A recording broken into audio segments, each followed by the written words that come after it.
Este é o Visão CI, um programa realizado pelo Observatório da Comunicação Institucional, em parceria com a Mega Brasil, e tem o objetivo de conversar sobre o universo da comunicação. Eu sou Carolina Correia. Eu sou Manuel Marcondes Neto. Aqui, normalmente, a gente faz os destaques do portal ACI. Mas hoje é um programa especial, né, Carol? Hoje é um programa especial e para você que nos acompanha, é uma curiosidade. Desde o início do Visão ACI, que a gente pensa em fazer esse programa, então que bom que ele deu certo. Ele vai sair depois do Carnaval, então para você aí que curtiu a folia, já começa com a bateria recarregada com esse episódio que eu tenho certeza que vai ser muito interessante e muito proveitoso para todos nós.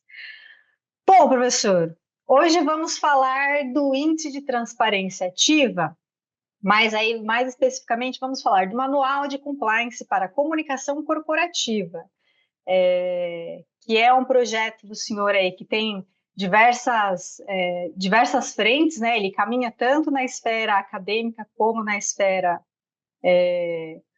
corporativa, né? Vamos colocar assim. E foi um trabalho de muitos anos que o senhor desenvolveu e, como o senhor bem fala, continua desenvolvendo, porque não é um trabalho que se esgota, né? Ele tem sempre ali, com o seu olhar muito cuidadoso, o senhor sempre encontra ali algum item, algum detalhe que cabe adicionar, cabe revisar, cabe repensar, refletir, não é mesmo? Olha, Carol, muito agradeço aí a você ter feito essa escolha dessa temporada pós-Carnaval, começar contando um pouquinho a história do Índice de Transparência Ativa, porque é alguma coisa que há algum tempo a gente queria fazer e agora, enfim, aparece a oportunidade, então nós vamos falar sobre essa pesquisa, que na verdade eu coordenei, né, de muitos outros colegas, são 20 pesquisadores além de mim, num grupo de pesquisa CNPq, junto à Universidade do Estado do Rio de Janeiro, onde eu atuava na Faculdade de Administração e Finanças, em parceria com o Observatório da Comunicação Institucional, que funcionou como incubadora é, é, da pesquisa. A pesquisa demandava uma saída de casa, né, que a universidade, na ocasião, não podia suportar, até porque nós tivemos uma boa parte dessa pesquisa no tempo da pandemia. A pesquisa levou 5 anos e meio. Ela começou em julho de 2016 e terminou em dezembro de 2021. Então, nós pegamos em cheio a pandemia, um trabalho à distância. Os pesquisadores continuaram produzindo seus textos, suas reflexões, foram feitos antes do lockdown, né? As visitas em loco, os pilotos, foram conduzidos pilotos, né? Estudos de campo, você falou, né? Que é um produto intelectual, mas voltado para o mercado. Então, o observatório, sendo ele uma sociedade educativa sem fins lucrativos, sediou, digamos, uma inovação que hoje está disponível para o mercado. E aí essa inovação, e aí é legal a gente até pegar por esse gancho desse termo, inovação. Para quem, porventura, ainda não tem tanto conhecimento sobre o que é o índice, explica para a gente, professor, o que é o índice de transparência ativa. É muito interessante falar sobre pesquisa, porque a pesquisa, normalmente, ela tem uma proposta, mas ela, no caminhar, ela pode encampar sub-objetivos, a gente chama de objetivos secundários, tem sempre um objetivo principal, e ela estava voltada para melhores práticas. Então, nós queríamos tratar de melhores práticas da comunicação organizacional. Quando nós chegamos no último terço da pesquisa, 1 ano e meio antes dela terminar, nós nos vimos diante de uma norma. quer dizer, o documento que nós tínhamos como conclusão dos trabalhos, ele tinha uma cara de norma. O que é uma norma? Uma norma é uma prescrição de uso das melhores práticas, né? É uma metodologia, quer dizer, uma forma de aplicar essas melhores práticas e uma forma de aferir se melhores práticas estão acontecendo num determinado organismo. Pode ser uma empresa privada, pode ser um órgão estatal, pode ser uma organização do terceiro setor. Então, nós nos vimos diante de uma norma e isso fez até alterar o título, digamos, do produto final, não é? da pesquisa, que se tornou um livro, um manual de compliance para a comunicação corporativa. Aqui, o volume, né? Aparece aí, acho que aparece ao contrário, enfim. Não, a gente pega a gravação, faz o Faz ajuste. a conversão. Muito bem. Esse produto final é muito importante, porque se você fala em fazer compliance numa organização, no campo da comunicação, você vai estar adaptando normas de outro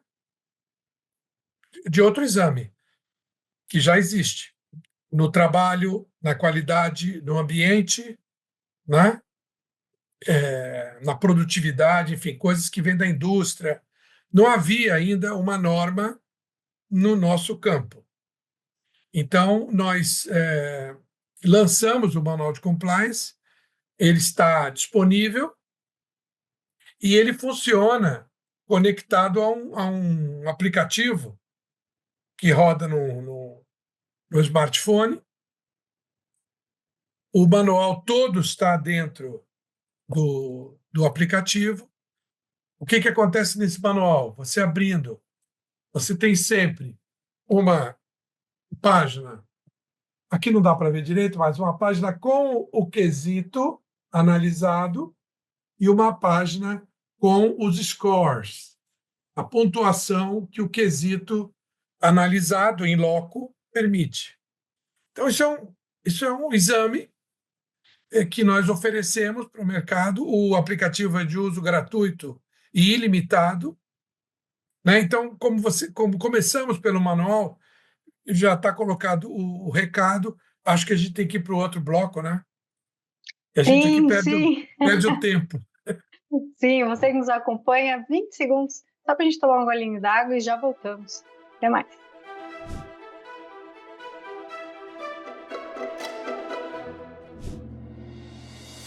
O planeta está mudando. O clima está mudando. E este é um fenômeno que atinge todos os continentes. 2025 será conhecido como o ano em que o mundo atingiu o limite pré-colapso ao ver sua temperatura ultrapassar 1,5 grau acima da média pré-industrial. Os cientistas consideram esta marca um ponto de inflexão fundamental para o planeta, além do qual as chances de calor extremo, inundações, secas, incêndios florestais e escassez de alimentos e água se tornarão ainda mais desfavoráveis para a vida como a conhecemos. 2025 também será conhecido como o ano em que o Brasil sediou a 30ª edição da Conferência das Nações Unidas sobre as Mudanças Climáticas, a COP30. Esta será a chance de governos e sociedade buscarem ações e respostas para reverter os catastróficos efeitos que a mudança no clima trará sobre a vida na Terra. Mas quais as propostas? Quais os desafios? Quais as ações serão colocadas sobre a mesa? A Mega Brasil vai atrás dessas respostas e você estará ao nosso lado nessa jornada. Aguarde!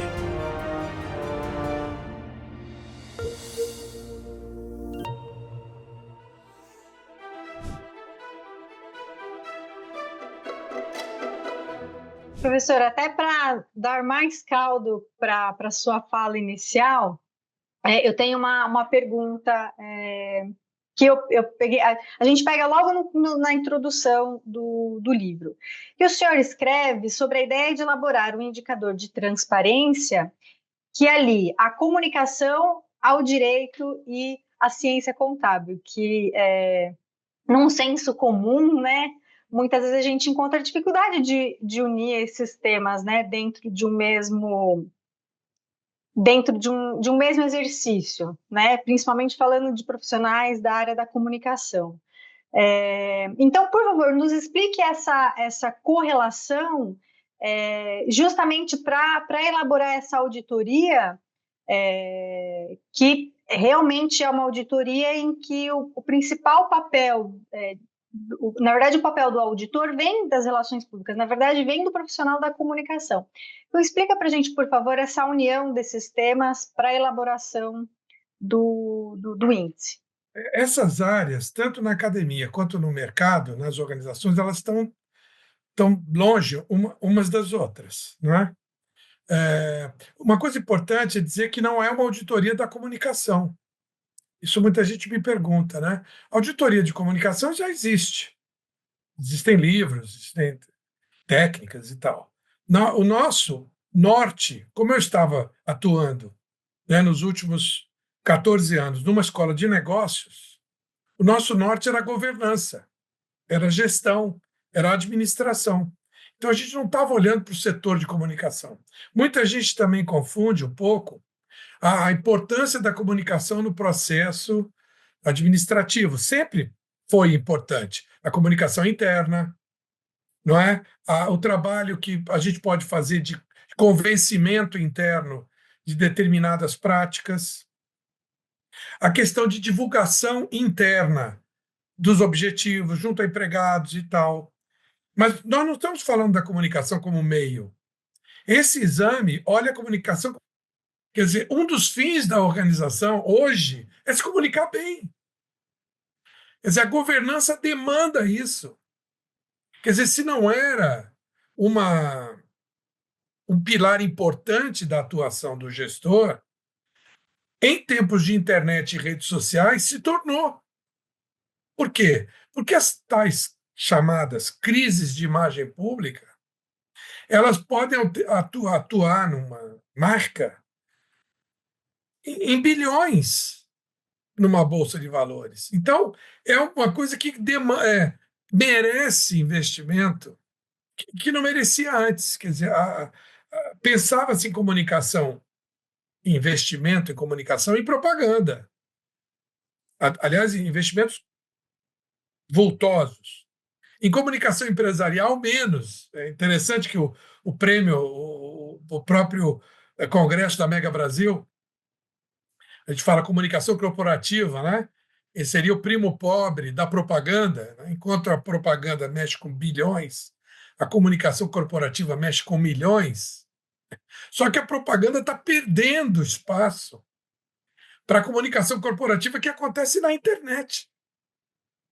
Então, nós estamos numa mudança absoluta de ambiente, né? E a comunicação passa a ser muito mais importante aos olhos do administrador, coisa que ele antes não via.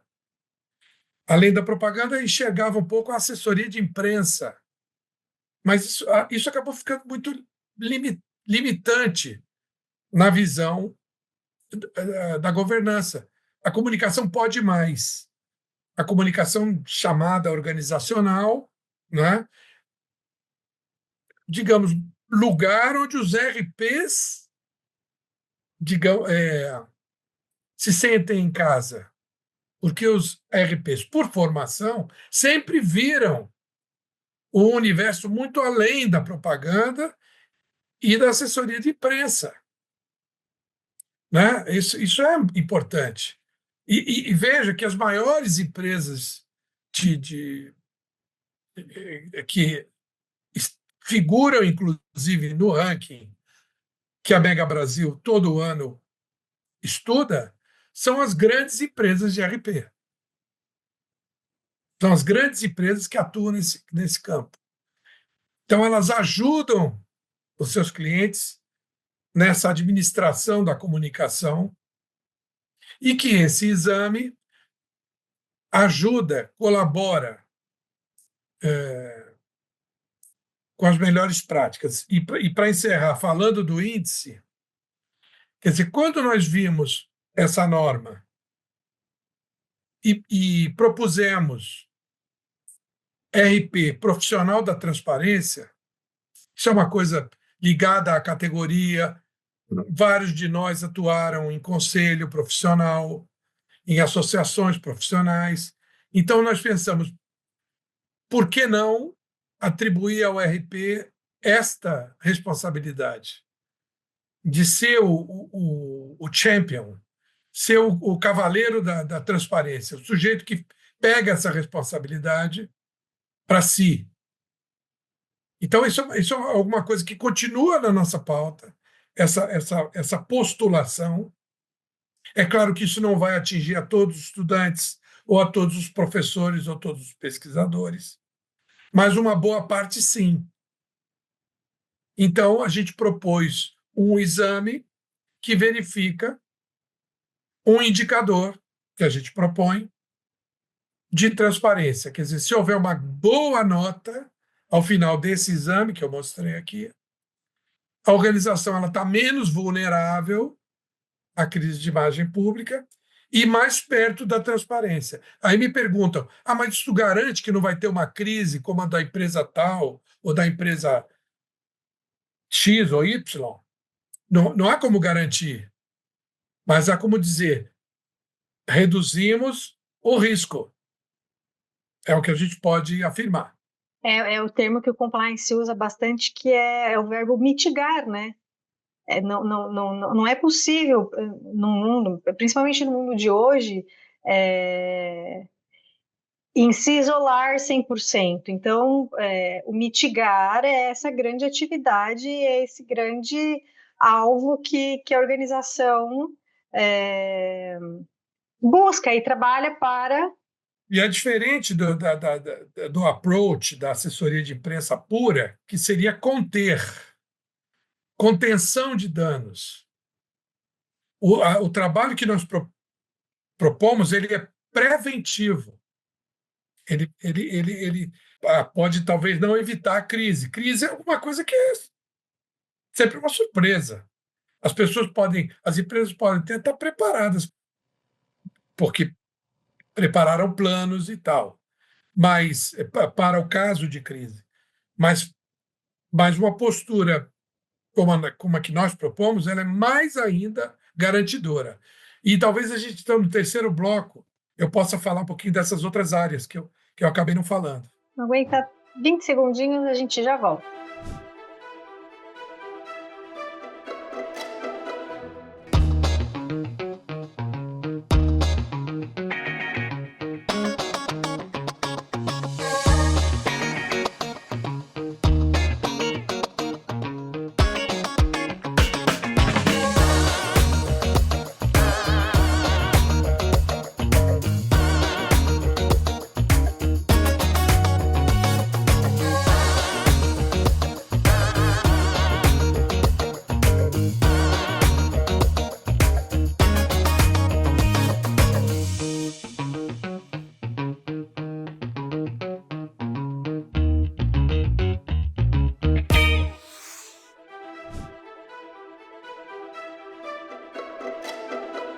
Vamos lá, professor. Então, recapitulando a questão e a abrangência do índice. Embora ele parta, né, da grande área da comunicação, principalmente quando a gente pensa nele na aplicabilidade, a comunicação é a vertente para se pensar transparência, e essa transparência informada, essa transparência comprovada e praticada, que acontece ali pela frente da comunicação. E aí uma pergunta que eu acho que deve estar na cabeça de muita gente. O índice ele não se restringe à comunicação, como o senhor bem explicou no bloco anterior. Mas sobre o auditor, então pensando no profissional, né, que vai buscar esse conteúdo, seja ele pelo aplicativo, seja ele pelo manual físico ou em PDF, porque os dois formatos de livro, é, ele tem essa interação possível, né, da pessoa fazer ali todo o exame, né, passar a organização por esse exame completo e minucioso, né, que é uma auditoria interna, para poder fazer essa avaliação. Mas então, quem é o profissional, ou qual é o perfil ideal de profissional para trabalhar com índice de transparência ativo? Ótima pergunta. A própria pessoa que cuida de comunicação ou de relações institucionais, né, ou um assessor do board, né, do nível do C-level, pode aplicar esse exame autoaplicável. Se a pessoa tem, dentre as suas responsabilidades, aquilo que a gente conhece dentro de RP, né? Relacionamento com os stakeholders, relacionamento com a circunvizinha, a comunidade, relacionamento interno, relacionamento com imprensa, governos. Essa pessoa ela pode fazer o exame tranquilamente. Então, isso é uma vantagem. Está disponível. É claro que para atuar, vou usar a palavra agora, comercialmente, vamos dizer que você vai usar como consultor essa tecnologia para examinar clientes seus, a pedido deles. O ideal é que você seja uma pessoa com alguma experiência. Eu acho que um júnior, profissional júnior, acompanhar uma auditoria 2, 3, ele já começa a ficar apto a trabalhar. Nós, do observatório, temos um treinamento para oferecer, né? Mas a gente sempre pede que a pessoa já tenha uma trajetória, um tempo de formada, um tempo já de mercado, isso tudo para ganhar tempo. Se esta empresa quiser uma certificação, porque o observatório não pode aplicar a auditoria, ele pode credenciar auditores, treinando-os e certificar resultados avaliando a auditoria feita. É o auditor do auditor. E aí essa organização, se tiver uma média entre 90 e 100, numa escala de 100, são 200 quesitos, ela seria considerada uma organização transparente de acordo com o 5R Index, que é o índice de transparência ativa. Se ela não atinge essa pontuação, já aparece no próprio exame quais os pontos fracos. Sai um relatório de melhorias a implementar. Então, essa organização pode implementar essas técnicas ou essas práticas que não estão bem ou que estão faltando para depois submeter-se ao exame novamente. Agora, nem tudo é aplicável a todo tipo de negócio, a todo porte de empresa. Aquilo que não é aplicável não altera a média. Então, é muito para quem está no nosso meio de atuação, eu diria que não tem nada ali que ela não conheça, que não ouviu falar, que não considera importante. Pode ser muito pouco a agregar ao que a pessoa já sabe para poder manusear o sistema, né? Então, agora, e para não deixar de falar da questão da governança, quer dizer, a transparência é um pilar da governança corporativa. E quando a gente fala em compliance, o compliance é uma prática antiga na área ambiental, por exemplo, ou trabalhista, ou de qualidade, explodiu no Brasil nos anos 90. É uma atividade antiga, mas ela é o quê? É você estar conforme as melhores práticas. Essa área de compliance, no entanto, quando alguém fala em compliance no Brasil, o empreendedor já chama um advogado. nós chamamos jurídico. Então, isso caiu no colo do pessoal do direito. Qualquer tipo de compliance, o sujeito pensa, e não está errado, que é lei, é questão de lei, tem que cumprir, tem que ver o advogado, o jurídico. Então, o jurídico sempre esteve envolvido com isso. Então, quando você pergunta sobre transparência, a legislação, por exemplo, ligada à administração pública, toda ela pede publicidade dos atos. Isso é transparência. Isso sempre existiu. Então, digamos que na área do direito, a transparência é feijão com arroz. A outra área que também demanda transparência é a área de finanças, porque as empresas que têm ações em bolsa, que publicam balanços, tudo tem que ser traduzido para o mercado. Acontece que isso já está implantado há muito tempo, mas as pessoas não se sentem. Eu pergunto aqui à nossa audiência, né? Se a audiência, se as pessoas se sentem em um ambiente de organizações transparentes. Nós fizemos essa pergunta para 250 executivos e a resposta da maioria esmagadora foi não. Então, a nossa conclusão é de que tem um terceiro vetor aí, além do direito e da contabilidade, das finanças, é a comunicação. Então, a comunicação tem um papel a cumprir na questão da transparência, que é base da governança. Então, a gente aí se insere nesse universo, eu acho que de uma maneira muito qualificada, e eu espero que mais pessoas na nossa área se encantem, se interessem por esse tema. E é muito legal do jeito que o senhor colocou, inclusive era a próxima pergunta que eu ia fazer, sobre como que essa auditoria complementa o compliance, né? O compliance que a gente já conhece, que tem a sua estrutura, né?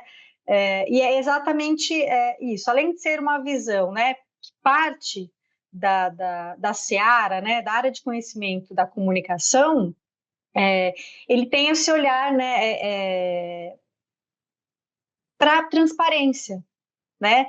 Porque se o compliance, se a integridade, você fazer correto e você ter os documentos para você justificar e você tornar público tais e tais e tais atividades, o índice de transparência ativa, ao meu ver, e aí isso também entra como uma pergunta, ele entra, ao meu ver, como um complemento, não porque o compliance que a gente já conhece tem brechas, mas justamente pelo argumento que o senhor vem conversando comigo desde o início, que de que não só as organizações, mas a própria legislação e o próprio caminhar da sociedade evolui.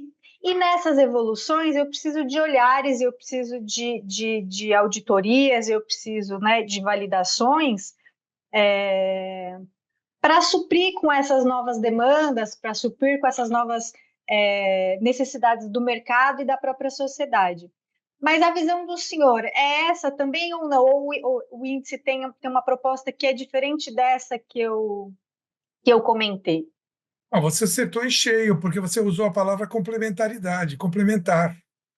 Quer dizer, ninguém pensa. E nós tivemos advogados no grupo de pesquisadores, contadores, economistas, pessoal de TI, designers, psicólogos organizacionais, porque é um tema transversal. Exato. E o exame é em todo o negócio. De um ponto de vista, o compliance feito por um advogado numa empresa é todo ele legal. Isso aqui está cumprindo a lei trabalhista? O seu RH? Ok.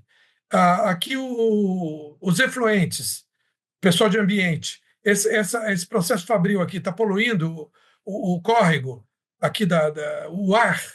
Então, quer dizer, é muito pontual, e também são normas, manuais. O nosso, a gente olha lá a fábrica, olha o estoque, olha o ponto de venda, mas não com os olhos que já existem, com os olhos de uma prevenção a crises, a riscos de crise de imagem pública. Quer dizer, isso aqui pode dar um problema, se descoberto, se falado, se visto. É preciso dar transparência, porque a opacidade gera desconfiança e problema. E aí até Então, a gente até se volta para o nome, índice de transparência ativa, não transparência passiva, né? a gente acha que o que tem hoje, que é justamente olha, eu cumpri as minhas normas contábeis. Não, eu cumpri a lei de trabalhista. Vai lá, busca lá. Quer dizer, você joga a responsabilidade em quem está buscando a informação. Então, a gente chama isso de transparência passiva. Transparência ativa seria o tal uso de técnicas que nós propomos com essas melhores práticas, que as informações já estão disponíveis. É como se você tivesse um relatório ainda melhor do que os que já são hoje exigidos e que tem muitas normas ligadas ao IST, por exemplo. O nosso exame ele vai além, nós vamos além, quer dizer, a gente não fica devendo nada a esse trinômio que está hoje tão falado, tão cobrado.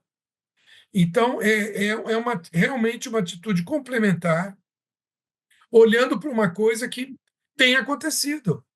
Essas crises têm acontecido, têm gerado demissões, perdas financeiras, que poderiam ser evitadas se endereçadas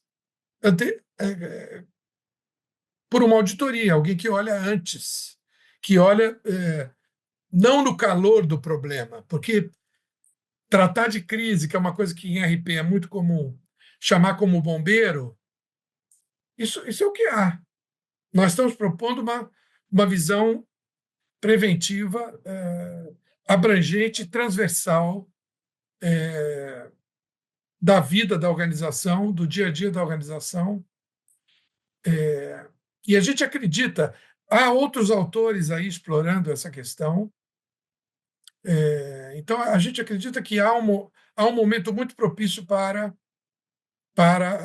a valorização do nosso papel de comunicação e de relações públicas, especificamente, na gestão, na governança. Muito bem, professor. A gente poderia estender aqui, fazer, né, de repente, 2 horas de conversa sobre, mas até para respeitar o público e o nosso tempo aqui, por hora, então, a gente pausa, né? Não é nem encerra, a gente pausa essa conversa para com certeza continuar em outros episódios de formas diferentes. Para quem nos acompanha, muito obrigada. Para a Mega Brasil também, muito obrigada pela parceria e pela constância. Professor, muito obrigada. Mais uma vez, é sempre muito rico esses nossos encontros. Bom, eu que agradeço a oportunidade de falar de maneira mais abrangente, porque todos os quesitos estão sendo abordados na nossa série no Visão ACI. Quer dizer, nós vamos chegar a um momento que todos os quesitos constantes aqui do nosso manual terão sido tratados um por um. E eu reforço o agradecimento à Mega Brasil, que está conosco desde o início. Desde 2017, nós vimos falando do nosso trabalho, da nossa pesquisa nos congressos, 2017, 18, 19, 20, 21. O lançamento, o pré-lançamento foi feito no Congresso. Somos muito gratos ao Mega Brasil pelo espaço que nos tem concedido ao Observatório da Comunicação Institucional e ao Índice de Transparência Ativa. Muito grato, Carol, muito grato a todos que acompanharam. Bom, nos vemos no próximo episódio. Obrigada e até.